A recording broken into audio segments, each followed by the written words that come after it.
Today, we're going to dive into the lost art of critical thinking, and we're going to learn it from two of the most brilliant sources from the ancient world, Confucius and the Stoics. I mean, think about it. We are absolutely drowning in information, opinions, hot takes, you name it. It's this constant flood of noise, and just trying to find a moment of clarity can feel, well, almost impossible. And I mean, really think for yourself, not just reacting based on a headline or going along with the crowd, but actually building the mental muscles to see the world clearly, just as it is.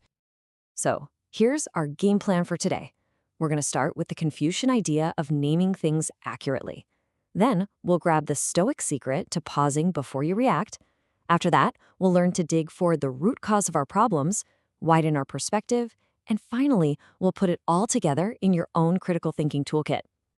All right, first up, a huge idea from Confucius. For him, a ton of our confusion and our problems, they start with the words we use.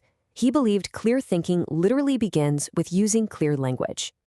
He had a name for it, of course, Zheng Ming, or the rectification of names.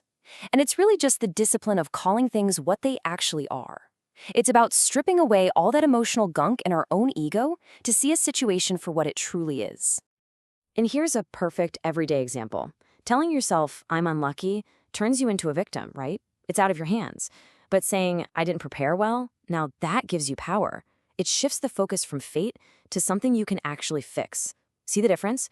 One's an emotional dead end, and the other is a doorway to getting better. As Confucius himself warned, if our words are off, our thoughts get messy, and our ability to make good decisions just completely falls apart. It's simple. Clear names lead to clear thoughts.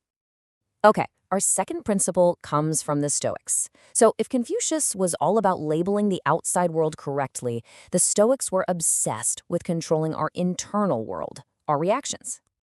And who better to learn from than the Roman Emperor Marcus Aurelius? He nails the core idea here. Look, you can't control what happens to you, but you have absolute power over how you respond to it. That's where your strength is.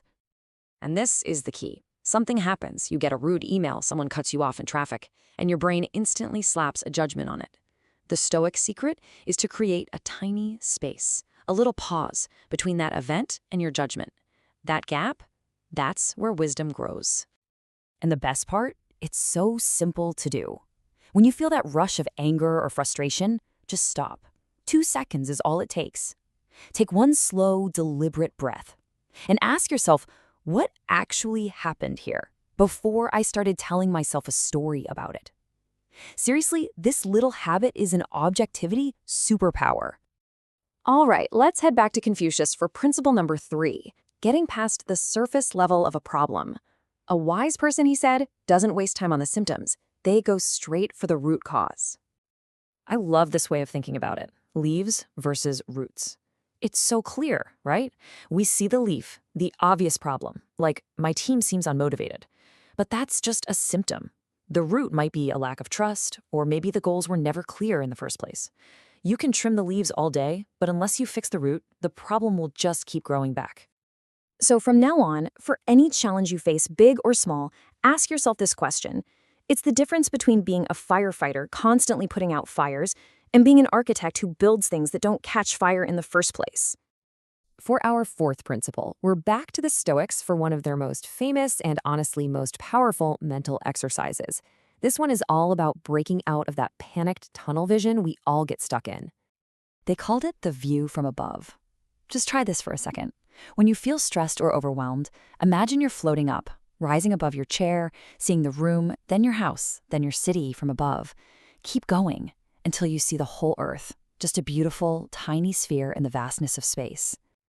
Now, from way up there, how significant does that frustrating email really feel? This isn't about pretending your problems don't exist. It's about putting them in their proper perspective. And we know today that this practice has incredible real-world benefits. It dials down anxiety, unlocks creativity, and builds some serious emotional resilience. Okay, so how do we put all of this wisdom into practice? Let's build your toolkit. Because at the end of the day, both Confucius and the Stoics would agree the quality of your life is determined by the quality of the questions you ask. First up, you have to challenge your own assumptions. For anything you believe, ask yourself, What do I actually know for a fact here? And, more importantly, how do I know it? Did I see it myself, or did I just read it somewhere? This question helps you separate solid ground from cheeky assumptions.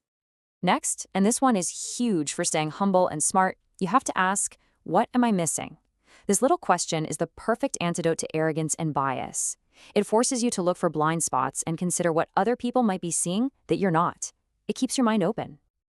And finally, this question brings it all back home to clarity.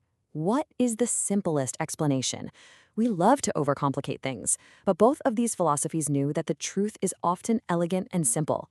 This helps you cut through all the distracting noise and get right to the heart of the matter. So here it is, your complete toolkit. From Confucius, we get the power of naming things accurately and digging for the root cause, so we're always dealing with reality.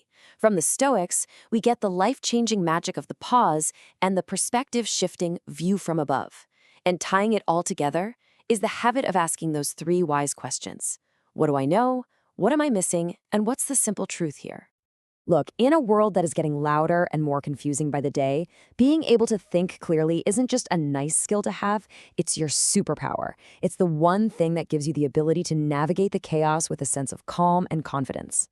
So, take one last look at this toolkit. Which one of these tools jumps out at you? Which one are you going to put in your pocket and start using today?